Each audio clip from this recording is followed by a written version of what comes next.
Bonjour et bienvenue sur ce débat de la mi-journée. Aujourd'hui, nous parlons des enjeux de la loi sur les partis politiques.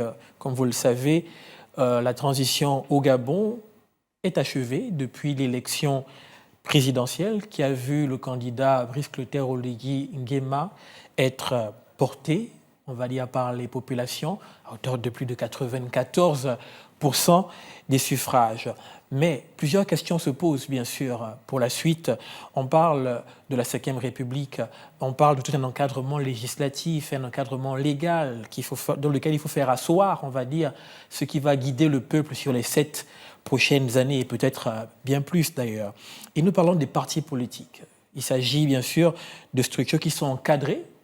En République gabonaise, tout est bien ficelé, mais nous voulons comprendre. Nous voulons bien sûr, avec les experts que nous avons sur ce plateau, comprendre d'où on vient déjà et ensuite où on part. Nous avons donc ici sur ce plateau le professeur Bruno V. Ebank. Vous êtes chef du département sciences politiques à l'université Omar Bongo. Bonjour. Bonjour. Et avec vous, nous avons l'honorable Germain Biaoudjo. Vous êtes député de la transition. Bonjour. Bonjour à vous. Professeur Weban, est-ce qu'on peut rapidement poser les bases sur la loi sur les partis politiques? Quelle est son origine et comment a-t-elle évolué depuis certainement qu'elle a été énoncée pour la première fois? Merci beaucoup pour l'invitation. Il faut dire qu'après 1990 et le retour du multipartisme au Gabon, qui s'est notamment caractérisé par le retour du pluralisme politique, il avait donc fallu rédiger et faire adopter une loi sur les partis politiques. Et donc la première loi en l'occurrence, elle est de 1991, puis nous avons celle de 1996, révisée en 2012. Et depuis lors, c'est cette loi-là qui est en vigueur. Et il est question, en tenant compte notamment des recommandations du dialogue national inclusif, de rédiger une nouvelle loi qui est censée organiser la vie des partis politiques en République gabonaise. Donc, la vie des partis politiques, ça comprend quoi? Cette loi, à quoi doit-on s'attendre? Il y aura quoi à l'intérieur de cette loi? Il faut d'abord dire que les partis politiques, constitutionnellement, concourent à l'expression politique.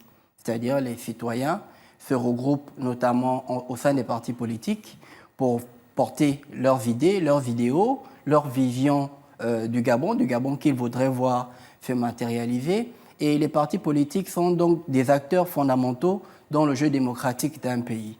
Et donc, dans les prévisions ou dans les recommandations du dialogue national inclusif, il y a un certain nombre de recommandations qui ont été faites par les Gabonaises et les Gabonais, ce qu'ils pensent des futurs partis politiques, comment est-ce qu'ils devraient être organisés, et tout est notamment disposé dans le rapport du dialogue national inclusif. Donc, voilà, nous avons un certain nombre de propositions qui ont été faites, qui sont censées être matérialisées dans les jours, les semaines ou les mois à venir. Justement, honorable Biaoudjo, vous êtes vous-même député de la transition. Vous étiez aussi impliqué dans le dialogue national. Quelles sont les chances que les recommandations de ce dialogue puissent se matérialiser lorsqu'on parle justement de cette loi sur les partis politiques?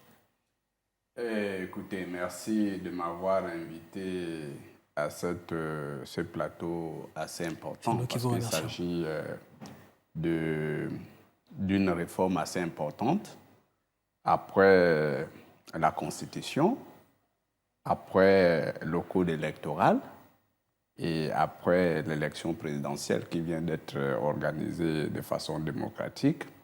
Je crois que la réforme de la loi sur les partis politiques est une réforme importante. Et vous faites bien de m'interpeller sur le fait que j'ai été moi-même au dialogue national inclusif et qui a traité directement de cette question dans la sous-commission régime et institutions politiques. En effet. Alors, ce n'est même pas facultatif de dire que parler des chances que ces recommandations puissent être prises en compte dans la future loi. Il faut retourner la question autrement. Les recommandations issues du dialogue national inclusif doivent servir de base à la future loi. Dès lors que c'est la volonté du peuple gabonais, comme le professeur venait de le dire, plus de 600 Gabonais se sont réunis sur la base d'un travail préalable fait par les Gabonais eux-mêmes, qui ont appelé à l'unanimité à la réforme de la loi, partant d'un constat, c'est que l'état actuel des partis politiques pour un petit pays comme le Gabon, plus de 104, 106 partis politiques. On parle de 106 officiellement. Voilà, 106 officiellement, dont l'idéologie n'est pas clairement déclinée. Certains partis politiques n'ont même pas de sièges, ne sont pas identifiés. Ne disposant vous êtes dans les critères, vous êtes dans les critères de création des partis politiques. Ne disposant même pas d'un compte, en fait, aucune traçabilité. Donc, les Gabonais ont estimé qu'il faut rationaliser leur activité. Et donc, rationaliser signifiait quoi? Qu'est-ce qu'il fallait encadrer? Il faut encadrer justement les conditions de création, d'existence des partis politiques. Ce n'était pas déjà assez restrictif? On parlait de 9000 signatures, on parlait de... Non, je pense que nous sommes partis à l'époque de la dernière, dans la loi 2012 réformée de 2012, c'est 9 partis, c'est 9 adhérents, 9000 adhérents. 9000 sur les 9, dans les 9 provinces. La condition n'était pas aussi restrictive, parce que vous pouvez vous mettre à créer un parti politique sur la base d'une seule province. Or là, la recommandation qui est forte, c'est qu'il faut avoir les adhérents sur l'ensemble du territoire, dont les 9 provinces. Et pour le faire, il faut avoir 18 000 adhérents. Or, à l'époque, la condition n'était pas celle-là. Il fallait seulement avoir 9 000 adhérents. On peut prendre une Donc, on a doublé le nombre d'adhérents. On a doublé le nombre d'adhérents, mais on a essayé de corser la conditionnalité qu'il faut. Il faut les étaler dans les 9 provinces. Parce que pour éviter les partis qui n'émergent que dans une même province, qui ont les replis identitaires aussi, potentiellement. Voilà, des replis identitaires, des replis familiales. Donc, c'est ça l'objectif. Parce que nous sommes un pays où il y a plusieurs sensibilités culturelles. Et donc, ceux-là qui sont appelés à bénéficier des suffrages des Gabonais doivent avoir une approche nationale. Donc, c'était ça l'objectif. D'accord. Et puisque vous étiez justement dans cette commission qui a été très stratégique, justement pour pouvoir produire la future loi sur les partis politiques, est-ce qu'il y a une grande différence? Quelles sont les différences ou les avancées qu'on peut dire depuis 1991? Parce que tout le monde dit qu'en 1991, la majorité, surtout des personnes qui étaient en face de l'actuel vainqueur de l'élection présidentielle, disaient que tout avait été fait en 1991, tout était écrit, qu'il n'y avait rien qu'il fallait changer. Est-ce que cette loi, telle qu'elle est en 1991, aurait pu rester telle plutôt que de devenir ce qu'elle sera lorsqu'elle va être bien sûr validée? En 1991, on ne parlait pas d'avoir 18 000 adhérents. Ou bien de 3 000 adhérents. C'était 3 000 adhérents. Et on a dû essayer d'augmenter en 1996 en allant vers 9 000. Mais la loi qu'on attend, c'est celle-là qui va imposer 18 000 adhérents, mais répartis sur l'ensemble du territoire. Vous pensez que c'est la solution pour ces partis coquilles vides, comme on dit, c'est-à-dire qui ne sont pas réellement des partis, mais qui sont plus des... Ce n'est pas la solution, ce n'est pas l'unique solution, ce n'est pas l'unique, mais c'est un début de solution. Parce que, quand même, un parti politique qui doit concourir au suffrage universel, c'est-à-dire prendre le pouvoir, le gérer, le conserver, doit quand même réunir l'ensemble des Gabonais. D'accord. Doit réunir l'ensemble des Gabonais, parce qu'il y a des partis, pour ne pas parler comme on le dit ailleurs, des partis gazelles, ou bien qui n'existent que de noms, ou bien qui n'existent que dans des réseaux sociaux. Mais sur le plan du rapport de force, sur le maillage territorial, ces partis n'existent pas. Et qui n'ont pas d'élus, même pas un seul élu local, mais à chaque fois, vous les voyez apparaître dans les médias lorsqu'il s'agit d'organiser les élections ou bien de soutenir X ou bien Y candidats. On ne veut plus de ce type de partis politiques. D'accord. Professeur Mvebang, tout à l'heure, M. Biaodio, l'honorable, a parlé d'un aspect important, l'idéologie.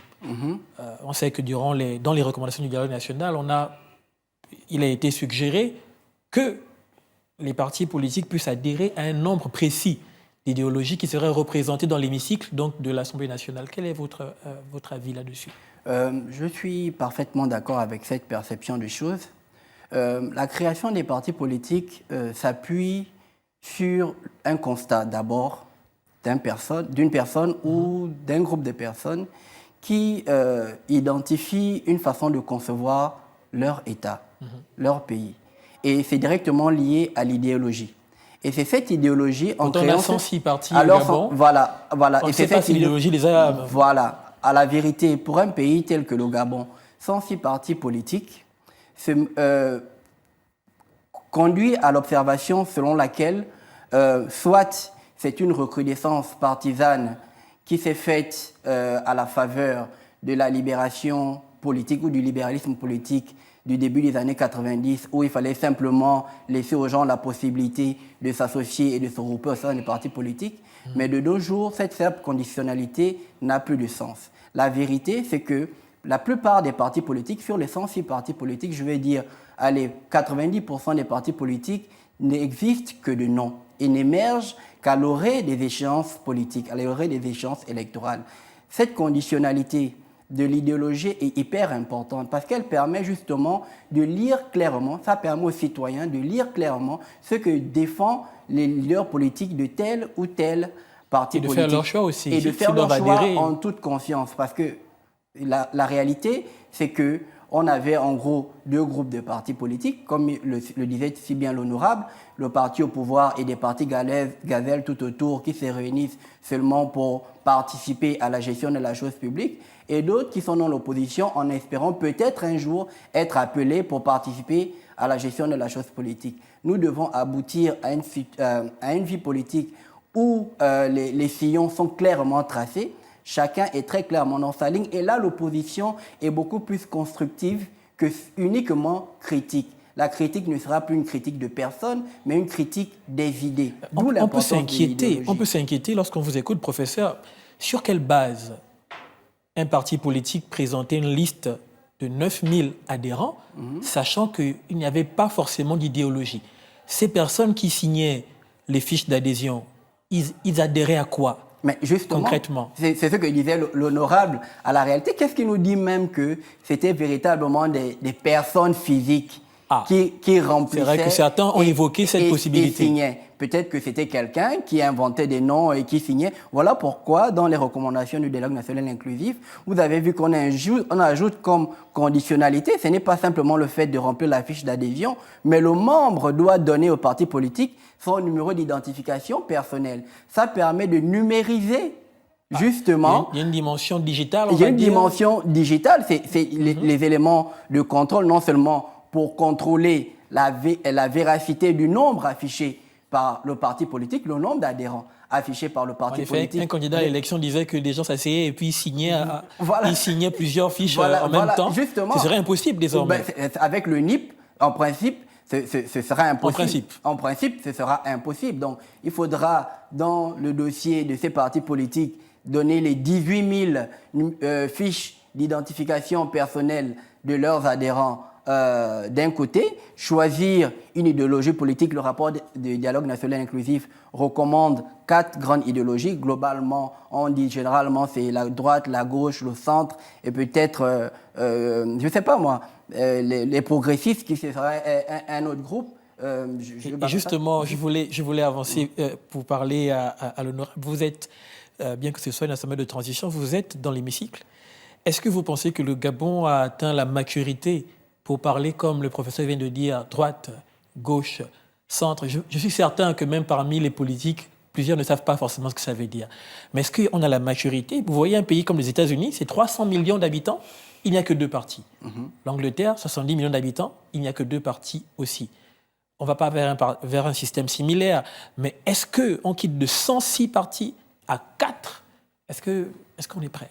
Non, il ne s'agit pas de ça. Il ne s'agit pas de créer 4 partis politiques. 4 blocs. Il s'agit de créer 4 blocs idéologiques, c'est-à-dire les partis politiques qui ont une même idée de la société, qui ont une même idée de la gestion du pouvoir, se réunissent pour former un bloc. Même pour le faire, il faut être mature aussi. Mais la maturité ne se décrète pas. La maturité, c'est l'histoire de tout un peuple. On ne peut pas dire que le peuple gabonais est immature dès lors que nous sortons d'une élection présidentielle qui va faire école, hein, à travers le monde, à travers l'Afrique, à travers la sous-région d'Afrique centrale. Donc je pense que c'est possible donc. Oui, c'est possible. Ça va se faire d'ailleurs. Il suffit que l'administration joue son rôle, qu'il n'y ait plus de création fantaisiste, comme disait le professeur, des partis politiques qui ne remplissent pas des conditions claires. Hein. Et le fait qu'on ait pu introduire l'exigence d'avoir un numéro d'identité personnelle va résoudre un tout petit peu le problème. Parce qu'on va éviter la transhumance politique, on va éviter d'avoir des militants qui ont plusieurs identités politiques, donc une double vie politique. Et donc, pour moi, c'est une démarche vers la rationalisation de la vie politique. Et je pense que le faisant, nous allons éviter tout ce que nous avons pu subir pendant surtout les 14 dernières années où les partis politiques ne gravitaient qu'autour du pouvoir pour le légitimer et non concourent au suffrage universel tel qu'inscrit dans le marbre constitutionnel. Justement, professeur Webang, je me pose la question, on voit ce qui se passe actuellement dans d'autres pays. Pour ne pas les citer, la Côte d'Ivoire par exemple, où on a comme un genre de blocage parce que plusieurs leaders politiques ne peuvent pas potentiellement participer à la présidentielle, mais refusent de passer, on va dire, le flambeau à une génération plus jeune, qui traduit certainement aussi le fait qu'on est toujours dans le culte de la personnalité et que l'idéologie de plusieurs partis africains est toujours résumée dans la personne de quelqu'un et qu'on n'est pas prêt forcément à pouvoir s'ouvrir. Est-ce que là, ce serait bien sûr... Il y aura un cadre qui sera déterminé, il va falloir rentrer dans les cases. Mais est-ce qu'on peut espérer justement que le Gabonais, le politique gabonais, parce qu'on parle d'homme politique là, que le politique gabonais puisse jouer le jeu jusqu'au bout, on va dire? C'est là où on verra les véritables démocrates. Et la déclaration de démocrate se mesure à la capacité à reconnaître ses forces et ses faiblesses. Pour revenir sur la question, l'honorable Biagio le disait si bien, l'idée c'est d'aller vers quoi en réalité? Dans un bloc politique, il y aurait plusieurs partis politiques à l'intérieur. Cela est une certitude. Mais l'idée, c'est d'aller vers le principe selon lequel il y ait des primaires dans le bloc.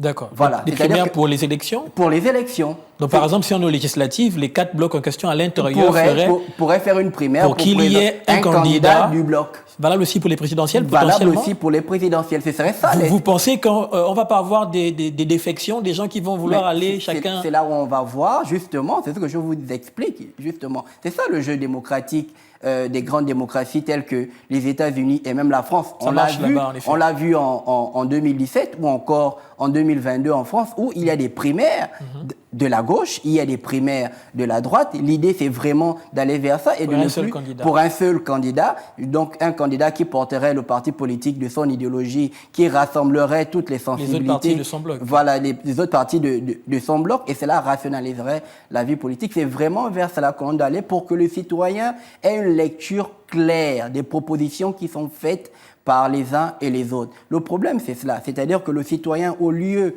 de lire les projets de société ou bien au lieu de choisir un camp par rapport à sa sensibilité politique, à son idéologie politique, est généralement appelé à faire le choix des hommes au lieu des idées. Alors que ce sont les idées qui construisent un pays. En rationalisant ces blocs, en créant à terme un système de primaire dans les blocs idéologiques, cela permet de rationaliser la vie politique. Et donc, nous n'aurons plus d'élections à 10, 15, 20 candidats pour un seul siège de député. On aura idéalement, et c'est ce que nous souhaitons, 4 candidats. Et là, le citoyen a une lecture claire. D'accord.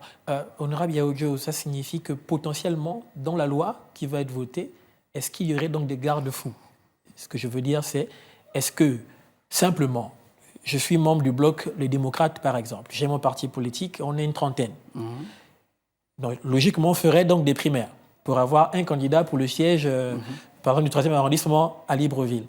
Et je ne me suis pas entendu avec les autres et je décide de sortir du bloc et hors des 4 blocs de me présenter avec mon parti au niveau du 3e arrondissement. Est-ce qu'il y aura des choses qui empêcheraient que cela arrive? Bon, les garde-fous sûrement vont être pensés dans ce sens parce que déjà, pour se présenter à une élection, la loi prévoit que lorsque vous voulez partir de votre parti initial pour se présenter à une élection sous la bannière d'un autre parti, vous démissionnez 4 à 6 mois avant. Et je pense que ce modèle peut être reproduit pour l'encadrement des blocs pour éviter sûrement cette transhumance. C'est-à-dire lorsque vous n'êtes plus d'accord, lorsque vous voyez que vos intérêts politiques ne sont plus garantis dans un bloc, eh bien, vous pouvez solliciter la sortie de ces blocs quelques mois, selon le terme juridique, quelques mois bien avant les élections, pour éviter cette transhumance politique qui crée la mauvaise lecture des offres politiques telles que décrites par le professeur. Je pense que c'est une idée qu'on peut envisager, on peut explorer cette idée pour éviter le désordre qu'on a connu, pour éviter que les partis politiques, à la limite, faussent le jeu de la démocratie. Parce que nous avons choisi la démocratie et pour parler comme ceux-là qui ont emprunté ce chemin bien avant nous. La démocratie, c'est le gouvernement du peuple, par le peuple et pour le peuple. Donc, il faut que la volonté du peuple soit clairement exprimée à travers les choix basés sur les offres politiques qui doivent être basées, comme disait le professeur, sur des lignes idéologiques claires. Qu'on sache que, bon, au Gabon, il y a un groupe de partis politiques. Les lignes idéologiques en question, vous avez une idée peut-être Bon, on ne peut pas... Ce n'est pas encore déterminé. On ne peut pas les fixer, hein, parce que l'idéologie, c'est la vision qu'on a sur l'histoire, sur le peuple, sur le pouvoir, notre conviction, notre volonté de donner une allure à la gestion de la chose publique. Donc, on ne peut pas fixer ça bien avant, sauf si on veut faire du copier-coller, comme on le voit. C'est-à-dire, on recopie ce qui se passe dans les grandes démocraties, la gauche, la droite, on va donner certainement la possibilité aux politiques eux-mêmes de définir. Le Gabon peut innover sur la base de son histoire originale. Nous sortons d'une élection où il n'y a pas eu des partis politiques qui se sont affrontés, mais lorsqu'on a suivi les candidats, on peut faire une classification des idées politiques. Par exemple, le candidat gagnant que nous avons soutenu, le général Brice Clotaire Oligui, lorsqu'on l'a vu émerger, ses discours, ses actions, ça le ramène un tout petit peu vers le patriotisme. Hein, voilà. Donc on peut créer, on peut inscrire nos propres idées dans... En effet, je sens qu'il y aura encore un travail au niveau de l'Assemblée nationale pour ça. Oui. Mais on va terminer bientôt, 3 minutes avant la fin de cette émission. D'un point de vue technique, parce qu'on parle de 106 partis politiques, on parle de blocs. Certains ont spéculé sur le fait que potentiellement on repartirait à zéro. C'est-à-dire, on redéfinirait les critères de création d'un parti politique en accord avec ce qui était décidé par idéologie, etc. Et on redonnerait l'opportunité aux partis de revenir, se reconstituer en termes de partis. Est-ce qu'on va repartir à zéro ou bien on prend les 106 qui sont là avec ceux qui vont venir et puis on les répartit dans les 4 blocs, d'après vous? Non, les 106 existent de fait, juridiquement, juste que comme il va y avoir de nouveaux critères, ces 106 partis politiques doivent se conformer aux nouveaux critères, à l'observation de ce qui se déroule depuis la transition, où c'est généralement un organe technique qui est mis en place pour réfléchir sur les règles qui organisent un domaine. Nous l'avons eu avec le Comité constitutionnel national, ou encore celui relatif à la loi sur les partis politiques. Probablement, ce sera un organe similaire qui sera chargé de rédiger cette loi sur les partis politiques et identifier les nouveaux critères. Et donc, les partis politiques qui existent, justement, existent. Leur existence ne peut pas être mise en cause en l'état actuel, mais il faudra remplir les nouveaux critères pour justement conserver cette existence juridique et ceux qui voudront se créer devront se conformer aux nouvelles exigences. Honorable Biaougui, on ne peut pas contester leur existence. Tout à l'heure, on parlait du fait qu'il y a certains partis politiques dont la création même on peut douter de cela. Est-ce qu'il ne faudrait pas faire un audit aussi de ces partis pour savoir qui est réellement un parti qui ne l'est pas? Mais l'audit va se faire de façon...